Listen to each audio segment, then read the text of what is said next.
काठमाडौँमा बालेन्द्र शाहले शपथ ग्रहणको साइत हेरिरहँदा नयाँ दिल्लीमा भने भारतीय प्रधानमन्त्री नरेन्द्र मोदीले बालेनका लागि सरप्राइज गिफ्टको तयारी गर्दै थिए। छिमेकी देशमा उमेरका हिसाबले कान्छो प्रधानमन्त्रीको रूपमा बालेन्द्र शाहले पदभार ग्रहण गर्दै गर्दाको पूर्व सन्ध्यामा मोदीले सानो पटका पड्काइदिए। मोदीको पटका सानो भए पनि काठमाडौँमा भने त्यसले ठुलै कूटनीतिक धमाका पैदा गरेको छ। मोदीको सरप्राइज गिफ्ट संयुक्त मात्र हो या सोची सम्झी चालिएको कदम हो? के मोदीले बालेन्द्र शाहको टेस्ट गरेका त होइनन्? आजको यो भिडियोमा चर्चा गर्नेछौँ। नमस्कार, स्वागत छ जियो पोलिटिकल लेन्समा।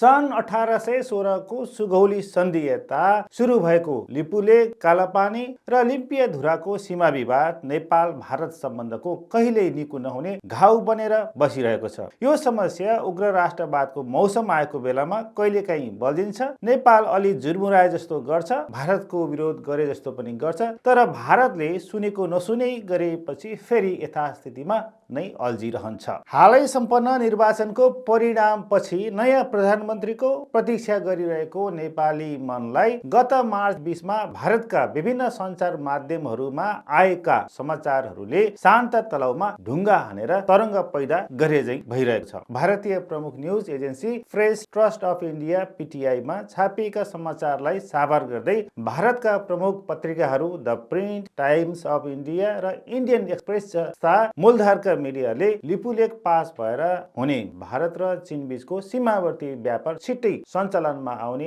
समाचार छापेका थिए। PTI ले उत्तराखण्ड राज्यको पिथौरागढ जिल्लाका जिल्ला अधिकारी आशिष कुमार भट्टगाईको भनाइलाई उद्धृत गर्दै समाचार छापेको थियो। जिल्ला अधिकारी भट्टगाईका अनुसार जुनदेखि सुरु गर्न लागेको लिपुलेक पासबाट हुने सीमावर्ती व्यापार सहज रूपमा सञ्चालन गर्नका लागि स्थानीय स्तरमा तयारी सुरु भइसकेको छ। नाका सञ्चालनको लागि भारतको परराष्ट्र मन्त्रालयले पनि नो अब्जेक्सन लेटर जारी गरिसकेको छ। परराष्ट्र सचिव विक्रम मिश्रीले उत्तराखण्डका मुख्य सचिव आनन्द वर्धनलाई हिमालय पास हुँदै व्यापार सुचारू गर्न पत्र पठाइसकेका छन्। उक्त सीमावर्ती व्यापार सञ्चालनका लागि केन्द्रीय सरकारका गृह र वाणिज्य मन्त्रालय दुवैबाट अनुमति पनि दिइसकेको छ। स्थानीय अधिकारीहरूलाई चीनका समकक्षीहरूसँग समन्वय गरेर काम गर्न पनि निर्देशन दिइएको छ। भारतले गरेको हालको तयारीलाई हेर्ने हो भने चीन र भारतका बीचमा कुनै उतार चढाव नआएमा आगामी जुनदेखि भारत र चीनको बीचमा लिपुलेक पास भएर हुने सीमावर्ती व्यापार सञ्चालनमा आउनेछ।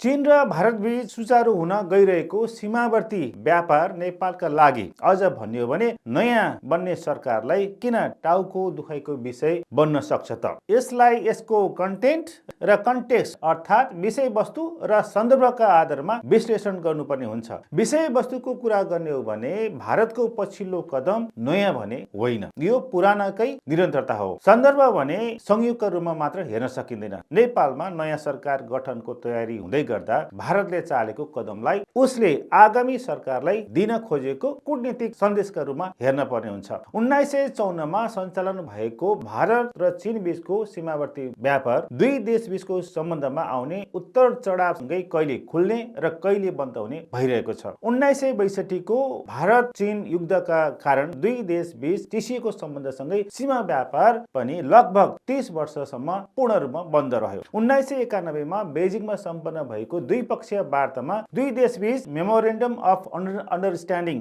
MOU मा हस्ताक्षर भएपछि सिप्किला, नथुला र लिपुलेक पास भएर सीमावर्ती व्यापार पुनः सञ्चालन गर्ने सहमति भएको थियो। त्यसपछि यी नाकाहरू पुनः सञ्चालनमा आएका थिए। यी नाकाहरू कोभिडको महामारी सुरु भएपछि दुवै देशको स्वास्थ्य सुरक्षालाई ध्यानमा राखेर बन्द गरिएको थियो। तर जुन 15, 2020 मा लद्दाखको गलवान उपत्यकामा दुई देशका सीमा सुरक्षामा खटिएका जवानहरूको बीचमा रक्तपातपूर्ण झडप भएपछि यो सीमावर्ती व्यापारको नाका बन्द गरिएको थियो। 2025 को अगस्त महिनामा भारतका राष्ट्रिय सुरक्षा सल्लाहकार अजित डोभाल र चीनका विदेश मन्त्री वाङ यी बीच उच्च स्तरीय कूटनीतिक वार्ता भएको थियो। सो वार्तामा दुवै देशले उत्तराखण्डको लिपुलेख पास सहित हिमाचल प्रदेशको सिपकिला र सिक्किमको नथुला सीमावर्ती व्यापार नाकाहरू पुनः खोल्ने सहमति गरेका थिए। सोही सहमति अनुसार नै आगामी जुनबाट दुई देश बीचको सीमावर्ती व्यापार पुनः सञ्चालनमा ल्याउने स्थानीय स्तरमा तयारी गर्न केन्द्र सरकारले निर्देशन दिएको हो। कालापानी, लिपुलेख र लिम्पियाधुरा आफ्नो भूभाग हो भनी दाबी गर्दै आएको नेपालसँग बिना सरसल्लाह दुई छिमेकीहरूले गरेको निर्णयलाई नेपालले विरोध गर्दै आएको छ। भदौमा नाका खुलाउने सम्बन्धी चीन र भारतबीच भएको सहमतिमा पनि नेपालले परराष्ट्र मन्त्रालयको वेब पेज मार्फत विज्ञप्ति जारी गर्दै आपत्ति प्रकट गरेको थियो। तत्कालीन प्रधानमन्त्री केपी ओलीले संघाई कोअपरेसन अर्गनाइजेसनमा भाग लिन जाँदा चिनिया राष्ट्रपति समक्ष चीन र भारतबीच भएको सहमतिप्रति नेपालको चासो र असन्तुष्टि रहेको अवगत गराएका थिए। नेपालको भूमि भएर गरिने सीमावर्ती व्यापार सम्झौता र सहमतिमा चीन र भारतले नेपाललाई सधैँ व्यवस्था गर्दै आएका छन्। मे 8, 2020 मा भारतीय रक्षा मन्त्री राजनाथ सिंहले नेपालको भूमि लिपुलेख भएर मानसरोवर जाने 80 किलोमिटर लामो सडकको उद्घाटन गरेपछि नेपाल भारत सीमा विवाद पुनः उल्झिएको थियो। एकतर्फी ढङ्गले निर्माण गरिएको सडकप्रति नेपालले आपत्ति जनाएको थियो, तर भारतीय विदेश मन्त्रालयले तुरुन्तै उक्त सडक पूर्ण रूपमा भारतको भूमि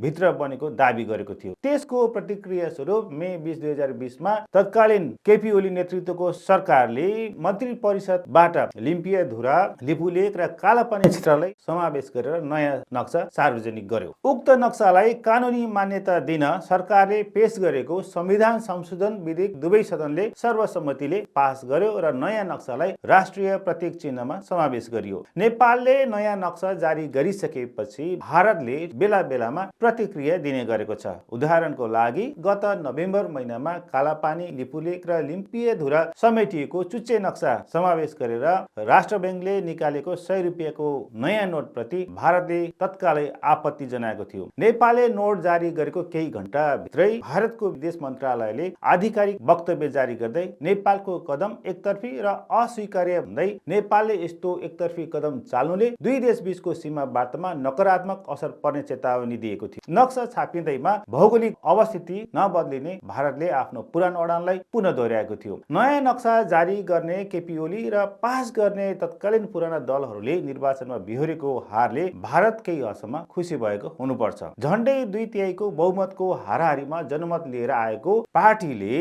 सरकार बनाउँदै गर्दा उसको भारत प्रतिको धारणा बुझ्नका लागि पनि भारतले प्रधानमन्त्रीको शपथ ग्रहण अगावै कालापानी मुद्दालाई रिसर्फेस गरेको हुन सक्छ। यसलाई कूटनीतिक लिटमस टेस्ट पनि भन्न सकिन्छ। काठमाडौँ महानगरपालिकाको मेयर हुँदा बालन शाहले सामाजिक सञ्जालमा भारत प्रति कटाक्ष गर्दै बढी प्रतीकात्मक र कहिलेकाहीँ भावनात्मक रूपमा आफ्नो धारणा व्यक्त गरेका थिए।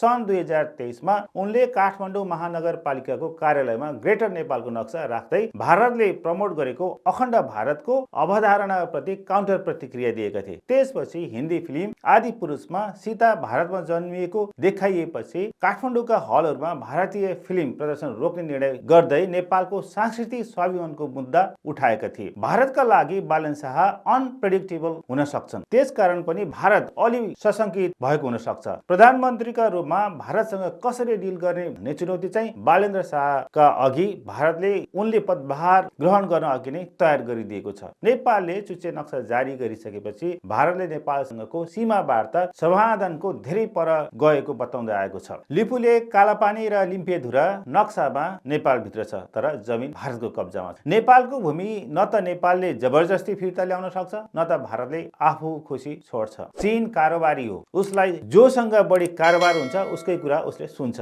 यो मामलामा चीन तटस्थ जस्तो देखिए पनि व्यवहारिक हिसाबले भारतको पक्ष लिइरहेको छ, किनकि यी नाकाहरू मार्फत उसले भारतसँग धेरै व्यापार गर्छ।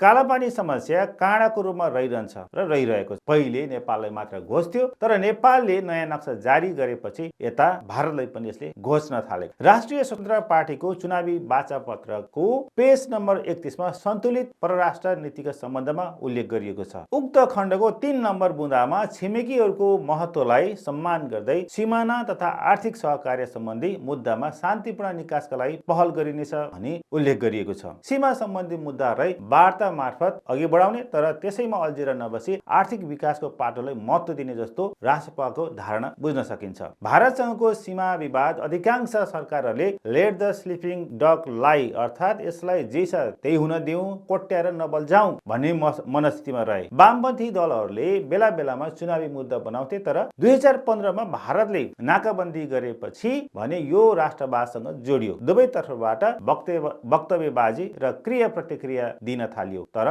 समस्या समाधान उन्मुख भन्दा पनि जटिलतातिर मोडिएको छ। हालको भारतको क्रियाकलापप्रति प्रतिक्रिया नदिउँ, लम्पसार पर्यो भन्ने आरोप दिउँ सरकारमा नआउँदै छिमेकीसँगको कटाक्ष, यसलाई दबावबाट आवेगात्मक टिप्पणी गर्न भन्दा पनि संवादबाट कूटनीतिक पहल गर्न नेपालको लागि हितकर हुन्छ।